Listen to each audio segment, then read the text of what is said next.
દોસ્તો ખાસ કરીને આપણે બધા દાદા દાદી સાથે વૃદ્ધાશ્રમમાં રહેતા દાદા દાદી સાથે વાતચીત કરી અને જાણવાનો પ્રયત્ન કર્યો. અહીંયા દાદા દાદી સારી રીતે રહે છે, સારી રીતે સાચવવામાં આવે છે, ખાવાનું હોતું હોય છે, નાસ્તો હોતો હોય છે, મેડિકલ ટ્રીટમેન્ટ હોતી હોય છે, બધી જ સારી રીતે સાચવવામાં આવે છે. તો એમના પાછળ કોઈ વ્યક્તિનો વાત હોતો હોય છે કે જે કાળુ દાદા છે, જે આ જીવન સંધ્યા વૃદ્ધાશ્રમના પ્રમુખ છે ખાસ કરીને, અને એ અહીંયા સારી રીતે સાચવે છે. ને એડ્રેસની વાત કરીએ તો કામરેજથી ભેરવ ગામની અંદર આવેલું છે આ વૃદ્ધાશ્રમ. તો એમના આ પ્રમુખ છે, એમની સાથે વાતચીત કરીએ અને જાણવાનો પ્રયત્ન કરીએ કે આશ્રમની શરૂઆત કઈ રીતે કરેલી, આટલી સારી રીતે આ બધા જ વૃદ્ધ લોકોને સાચવે છે. તો ચાલો કાળુ દાદા સાથે વાતચીત કરીએ. કેમ છો કાળુ દાદા? જય શ્રી કૃષ્ણ. જય શ્રી કૃષ્ણ. આ સંસ્થા સ્થાપના થઈ છે 2006માં.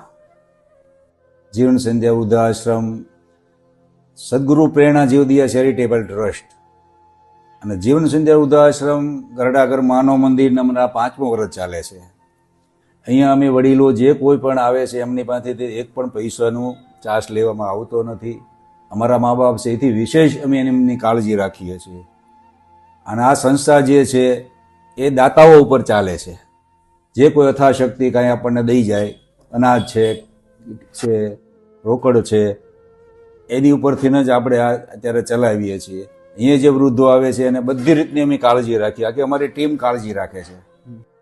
અને આજુબાજુમાં ક્યાંય તમારે લોકોને અમારી નમ્ર અપીલ છે, વિનંતી છે, તમે ક્યાંય એવા ગરીબ માણસો કે કોઈ નિરાધાર બેન દીકરી છોકરાઓ પણ મુંદલ ચાલતા હોવા જોઈએ, ચાલતા કે ભાઈ પોતે ખાટલા વચ્ચે ન હોવા જોઈએ.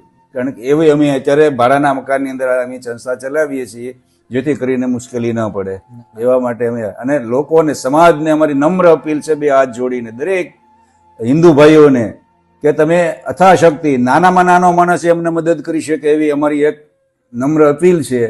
કે 551 એવા સભ્યો અમારે કરવા છે કે ફક્ત 100 રૂપિયા, 200 રૂપિયા કે 500 રૂપિયા અમારે વિશેષ એ નાના માણસો પાસે હોતું નથી. માનો કે સામાન્યમાં સામાન્ય દાઢી કરતો હોય છે એ માણસ પણ 100 રૂપિયા એક મહિને અમને આપી શકે. તો અમારા આ એકાઉન્ટની અંદર એ પોતે જાતે બેંક એકાઉન્ટમાં 100, 200, 500 નિયમિત 1 થી 5 તારીખ સુધીમાં, જેથી કરીને આશ્રમના નાના મોટા ખર્ચાઓ નીકળે. ખાતાઓ તો આપી જ જાય છે, પણ અમુક વસ્તુ એવી હોય છે કે ભાઈ ભાડોનું મકાન હોય તો ભાડું ભરવું પડે, લાઇટ બિલ આવે, વડીલો હોય, કોઈ દવા દારૂનો ખર્ચો હોય, મકાન ભાડું આવી જાય, રસોઈયા હોય એનો પગાર છે, મહાત્મા છે એનો, એટલે આ બધા ખર્ચાઓ હોય છે. તો એથી અમને થોડીક રાહત રહે. બીજા નંબરની અંદર કોઈ પણ બાબતમાં, કોઈ પણ જગ્યા ઉપર તમને આજુબાજુમાં સમાજને પણ અમે વિનંતી કરીએ છીએ કે તમે કોઈ આવી રીતે નિરાધાર લોકોને તમને બતાય, ભાળે, કોઈ એવું કુટુંબ હોય, નાના બાળકો હોય તો પણ ચાલશે, બેન હોય, વિધવા બહેને હોય, નિરાધાર હોય, તમને અહીંયા ફ્રી ઓફ બધી સગવડતા હોય, કપડાં લત્તા, દવા દારૂ, 3 ટાઈમ ખાવાનું, 24 કલાક ગરમ પાણીની વ્યવસ્થા છે. દોસ્તો ખાસ કરીને જીવન સંધ્યા વૃદ્ધાશ્રમમાં તમારી આજુબાજુ કોઈ પણ નિરાધાર, નિસહાય દાદા દાદી રહેતા હોતા હોય છે તો નીચે હેલ્પલાઇન નંબર આપેલો, ખાસ કરીને આશ્રમનો હેલ્પલાઇન નંબર મૂકે છે, એમાં કોન્ટેક્ટ કરો. અને ખાસ કરીને આશ્રમ ચલાવવા માટે ખાવાનું હોતું હોય છે, આ દાદા દાદીનો દવાનો ખર્ચો હોતો હોય છે, મેડિકલનો ખર્ચો હોતો હોય છે. તો આ બધો જ ખર્ચો ચલાવવા માટે તમારા બધાના જ સાથ અને સપોર્ટની જરૂર છે. એમના માટે નીચે Google pay, phone pay number અને હેલ્પલાઇન નંબર આપેલો છે. ખાસ કરીને આશ્રમનો નંબર છે, તો એમાં કોન્ટેક્ટ કરો અને જેમાંથી તમારાથી જે પણ તમારી યથાશક્તિ પ્રમાણે ફૂલ નહીં તો ફૂલની પાકડી સ્વરૂપે સપોર્ટ કરો. મળી છે એક નવા વિડીયોમાં, નવી વ્યક્તિ સાથે, નવમીત સાથે, નવા વિચાર સાથે. જય હિન્દ, જય ભારત.